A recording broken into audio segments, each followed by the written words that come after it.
Hello everyone and welcome to engineers वाला। UP triple SC JE में 2800 से भी ज्यादा वैकेंसीज आपको देखने को मिली हैं।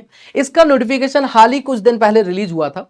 इस वीडियो के अंदर मैं आप लोगों को बिना किसी कंफ्यूजन के हर एक चीज को डिटेल में क्लियर करूंगा, कंप्लीट डिटेल, यानी कि इस एग्जाम में कितनी वैकेंसीज हैं, कौन कौन से डिपार्टमेंट में वैकेंसीज हैं, डिप्लोमा और डिग्री में से कौन एलिजिबल है, पीईटी क्या है, पीईटी को लेकर के कितने सारे कंफ्यूजन आपके माइंड में है, आपके एफएक्यूज यानी कि फ्रीक्वेंटली आस्क्ड क्वेश्चन का भी आंसर दूंगा, पुराने सालों में इसका एग्जाम पैटर्न कैसा रहा, कट ऑफ कैसी रही, एग्जाम मार्क्स वेटेज कैसा रहा, सैलरी कितनी होने वाली है, इन सभी मुद्दों के ऊपर इस वीडियो के अंदर हम लोग डिस्कशन करेंगे। तो अगर आप लोगों ने थंबनेल देखकर इस वीडियो में एंट्री ली है तो वीडियो की शुरुआत करते हैं एकदम सुपर वे में। तो सबसे पहले हम लोग देखेंगे इस साल 2024 के अंदर 2847 पोस्ट के ऊपर यहां पे रिक्रूटमेंट किया जाना है। ये एक बहुत बड़ा नंबर है। सबसे पहली बात कि आप यहां पे देखेंगे सिर्फ और सिर्फ सिविल इंजीनियरिंग के लिए ही ये आपका एग्जाम करवाया जा रहा है। ठीक है, जो पोस्ट जितनी भी हैं तो सिविल इंजीनियरिंग वाले स्टूडेंट ही इस फॉर्म को फिल कर सकते हैं। सबसे पहले और सबसे बेस्ट न्यूज आप लोगों को हम लोग यहां पे बता रहे हैं। ठीक है, ये सबसे बेस्ट पॉइंट है कि सिविल इंजीनियरिंग में इतनी vacancies UP triple SC JE ने अभी इससे पिछले सालों में जब भी कभी वैकेंसी रिलीज की है उनमें से ये नंबर सबसे बड़ा है। सबसे ज्यादा पोस्ट के ऊपर इस साल रिक्रूटमेंट किया जा रहा है, तो ये सबसे बड़ा एक मौका है आप लोगों के पास में। अब यहां पे देखें हम लोग कि ये टोटल आपके पास में ये जो हमने कहा 2847 जो वैकेंसी है, दिस इज 28। ठीक है, अगर ये 2847 वैकेंसीज हैं तो ये कैसे हैं, तो यहां पे आप देखेंगे तो ये टोटल वैकेंसी यानी कि junior engineer civil general selection के थ्रू 2819 और जनरल स्पेशल सिलेक्शन के थ्रू अगर हम लोग बात करेंगे तो टोटल मिला के 2847 आपके पास टोटल पोस्ट यहां पे देखने को मिलेंगी। ठीक है, अब यहां पे दूसरा पॉइंट हम लोग देखें पिछले सालों में कितनी वैकेंसीज रही यहां पर, तो देखो ये इसका नोटिफिकेशन डेट है। क्या है बेटा, ये जो हम लोग बात कर रहे हैं दिस इज नोटिफिकेशन डेट। ये जो आप लोगों की दोनों चीजें हम लोग यहां पे जो एक साल ईयर जो लिखे गए ये आपके नोटिफिकेशन डेट है। तो नोटिफिकेशन डेट पे जब हम लोग बात करेंगे तो नोटिफिकेशन डेट या फिर नोटिफिकेशन ईयर आप लोग बोल सकते हो, 2016 में इसके नोटिफिकेशन का ईयर था और उस टाइम पर जो नंबर ऑफ वैकेंसी थी वो 298 थी। लेकिन जब ये 2018 में आया तो इसमें, और इसका पेपर कब हुआ उसके बारे में भी बात करूंगा, तो 2018 में जब ये वैकेंसी का नोटिफिकेशन आया था तो उस टाइम पर 1477 नंबर ऑफ वैकेंसी यहां पर रिलीज हुई थी और 2024 में अभी 2847, यानी कि आप देख भी सकते हैं कंपैरेटिवली इस बार सबसे ज्यादा वैकेंसीज आपको देखने को मिल रही हैं। ठीक है, अब लेकिन अब इस साल जो वैकेंसी आई हैं इनको अगर थोड़ा सा इसके एक बेसिक डिटेल के बारे में बात करूं या कुछ इंपॉर्टेंट डेट्स के बारे में हम लोग बात करें तो एप्लीकेशन फॉर्म जो स्टार्ट हो रहे हैं वो 7 मई 2024 से स्टार्ट हो रहे हैं, यानी कि मई महीने में स्टार्ट हो रहे हैं और ये जून मंथ तक भरे जाएंगे। देखो बहुत सारे स्टूडेंट ऐसे होते हैं, ये 7/6/2024 तक बहुत सारे स्टूडेंट ऐसे होते हैं जिनको ये लगता है कि वैकेंसी नोटिफिकेशन आएगा तो तैयारी शुरू करेंगे, और कई लोगों को ये लगता है कि यार डिपार्टमेंट आजकल टाइम नहीं देते हैं वैकेंसी रिलीज करने के बाद में तैयारी करने के लिए। तो आपको एक बात बता देता हूं कि अभी फिलहाल में मार्च मंथ चल रहा है। ठीक है, मार्च मंथ भी आधा है तो 15 दिन आप लोगों को यहां से मिल गए। उसके बाद में दूसरा मंथ की अगर मैं बात करूंगा तो देखिए मार्च हो गया, अप्रैल मई और जून, कहां तक बेटा, अप्रैल मई और जून, मतलब जून में 7 जून तक आप लोगों के फॉर्म भरे जाएंगे। तो टोटल मिला के अगर मैं एवरेज एक बात करूं तो आपके पास ऑलमोस्ट 3 महीने तो अभी तक हैं आपके पास में, ऑलमोस्ट 3 मंथ्स जब तक फॉर्म ही भरे जाएंगे। मतलब 3 महीने तो सीधे सीधे आपकी आंखों के सामने दिख रहे हैं कि अगर ये जून तक फॉर्म भरे जाएंगे तो 3 महीने तो आपके पास पहले से ही हैं, आप लोग अभी से तैयारी शुरू कर सकते हो। और दूसरा इंपॉर्टेंट पॉइंट ये है कि भाई एप्लीकेशन का लास्ट डेट अगर यहां तक है तो आप लोग इसको श्योर भी कर सकते हैं कि फॉर्म फिलिंग स्टार्ट होगी, एग्जाम भी करवाया जाएगा, सब कुछ होगा। लास्ट में एक लिखी गई है कि भाई पेमेंट की और संशोधन मॉडिफिकेशन करने की जो लास्ट डेट है वो है आपके पास 14/6/2024। फाइनली समझा जाए तो आज अगर मान लीजिए 14 तारीख है और लास्ट डेट 14 जून 2024 तक आपके पास सारी फॉर्म फिलिंग कंप्लीशन जो होगा वो 14 जून तक आप लोगों के पास होने वाला है। इसका मतलब पूरे के पूरे आज से लेकर के आपके पास 3 महीने हैं, तैयारी शुरू करो आज से ही। अगला पॉइंट हम लोग देखेंगे एलिजिबिलिटी। सबसे पहली बात, बीटेक इसके अंदर एलिजिबल नहीं है, लिखा है मैंने BTech student are not allowed. इस एग्जाम के अंदर बिल्कुल ही एक भी स्टूडेंट बीटेक का अलाउड नहीं किया जाएगा। दूसरा पॉइंट, आपके पास में 3 साल का डिप्लोमा होना बहुत जरूरी है, या फिर यहां पे लिखा हुआ है और equivalent in the relevant stream, या फिर इसके इक्वलेंट आपके पास में कुछ सर्टिफिकेशन होना चाहिए। मतलब अगर आपने डिप्लोमा और डिग्री भी की है तो भी आप लोग डिप्लोमा के आधार पर इसको भर सकते हो, अगर आपने सिर्फ डिप्लोमा किया है तब भी आप लोग इस फॉर्म को फिल कर सकते हैं। Next, you must have a valid PET 2023 score card. आपके पास 2023 में जो पीईटी का एग्जाम हुआ है, वो आप जितने भी स्टूडेंट के पास ये पीईटी का सर्टिफिकेट है, पीईटी का स्कोर कार्ड है। अब इसमें भी ध्यान रखिएगा, पीईटी का जो स्कोर कार्ड है इसमें भी आपको मैं बताऊं तो 0 और नेगेटिव मार्क्स वाले अलाउड नहीं है, जिनके पॉजिटिव मार्क्स हैं वही आपके अलाउड हैं। अब एक और इंपॉर्टेंट चीज समझिए, अब ये सब कितने मार्क्स, तो मेरे अकॉर्डिंग ये 25 नंबर तक जिनके मार्क्स हैं यहाँ पे, वो जो स्टूडेंट आपको इस एग्जाम के अंदर बैठने के लिए एलिजिबल हो पाएंगे। एक और इंफॉर्मेशन आप लोगों को जो पता होनी चाहिए इस एग्जाम के लिए कि भाई अगर आपके पास में पीईटी नहीं है 2023 का तो आप बिल्कुल भी इसके लिए एलिजिबल नहीं है। तो पीईटी इज कंपलसरी, चाहे आप यूपी के रहने वाले हैं या नहीं है, फिर भी आप लोगों के लिए पीईटी जरूरी है। इसी बात से एक और चीज समझ में आती है कि यहाँ पे क्या अदर स्टेट अलाउड है, तो डेफिनेटली आप अदर स्टेट से भी इस फॉर्म को फिल कर सकते हैं, ठीक है। लेकिन एक बात इंपॉर्टेंट ये है कि अदर स्टेट के पास भी आपके पास पीईटी 2023 होना कंपलसरी है, ठीक है। ओके, ये आपके पास होना जरूरी है 2023 का पीईटी का स्कोर कार्ड। ओके, तो ये चीज आपको समझ में आई। देन उसके बाद सैलरी की मैं बात करूं तो ये एक परमानेंट जॉब टाइप है, ये परमानेंट जॉब आपके यहाँ पे लगेगी एक जूनियर इंजीनियर के तौर पर, और यहाँ पे जो बेसिक पे है वो 9,300 से लेके 34,800 रुपए का एक बेसिक पे होगा। लेकिन जब ये ओवरऑल पैसा मिलता है तो इसमें काफी सारे अलाउंसेज आप लोगों को जरूर मिलते हैं, तो ओवरऑल सैलरी आपकी काफी अच्छी इन हैंड सैलरी बनती है। ग्रेड पे की बात करूंगा तो 4200 ग्रेड पे और लेवल 6 का पेमेंट आप लोगों को यहां से मिलेगा। तो इसका एक बेसिक इंफॉर्मेशन सैलरी का भी आपको पता चला। अब हम लोग बात करेंगे कट ऑफ मार्क्स के बारे में। पिछले साल जब इस एग्जाम को लिया गया, पिछले साल जब एग्जाम हुए हैं, तो 2018 की मैं आपसे बात करूंगा, तो 2018 का जो एग्जाम था उसमें कट ऑफ आपकी क्या गई थी उसको भी एक बार देखते हैं, ठीक है। तो यहां पे देखो, इससे पहले एक और काम कर सकते हैं हम लोग, इसका जो पुराना एग्जाम पैटर्न है उसके ऊपर थोड़ा सा डिस्कशन करते हैं। देखिए, लेटेस्ट जो पैटर्न आप लोगों के पास हुआ है पुराने साल में, लास्ट जो आपका एग्जाम पैटर्न रहा वो क्या रहा, तो लास्ट इसका जो एग्जाम पैटर्न था पेपर 1 का, वो था general Hindi and English 50 number के आएंगे। दो पेपर के रूप में एग्जाम लिया जाता है, पेपर 1 एंड पेपर 2, दोनों ही आपके सीवीटी लेवल के एग्जाम्स होते हैं, यानी कि कंप्यूटर बेस्ड और ऑब्जेक्टिव क्वेश्चंस इनके अंदर आते हैं।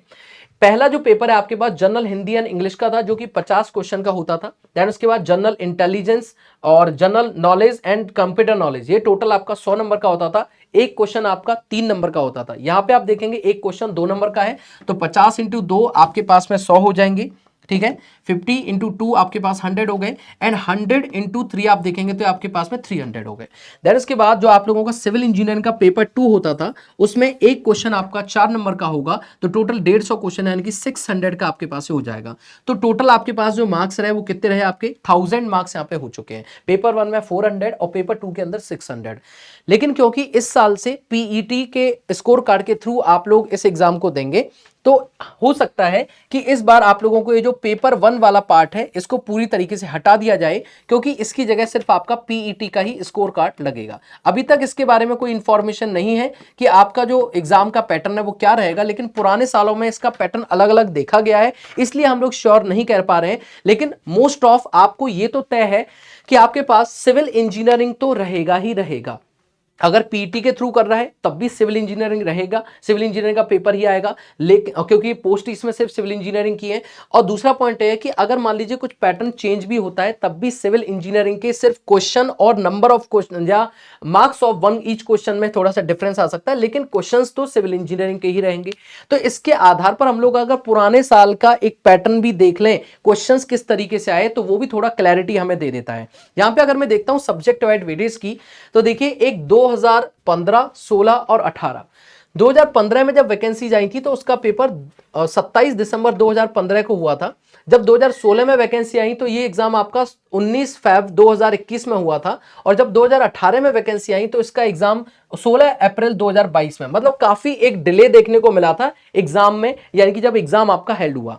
तो अब यहां पर अगर आप देखेंगे तो जैसा मैंने आप लोगों को बताया कि अभी लास्ट जो एग्जाम आप लोगों का हुआ है उसमें आपके 150 क्वेश्चंस आते हैं, एक क्वेश्चन 4 नंबर का, यानी कि 600 मार्क्स का आपका पूरा पेपर रहा।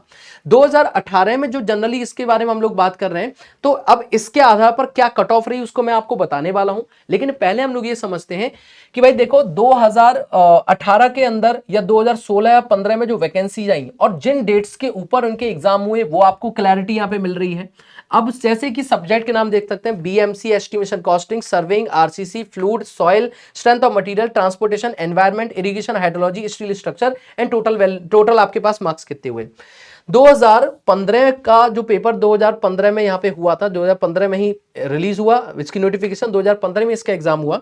इस टाइम पर 125 क्वेश्चन आया करते थे।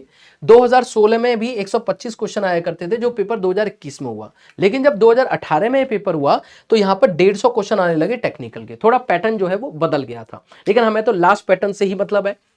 तो यहां पे अगर सब्जेक्ट का जो एक वेरिएशन देखा जाए तो उसमें काफी कुछ वेरिएशन हमें देखने को मिला है। वो उसका कारण क्या रहा? उसका कारण था एग्जाम पैटर्न का बदल जाना।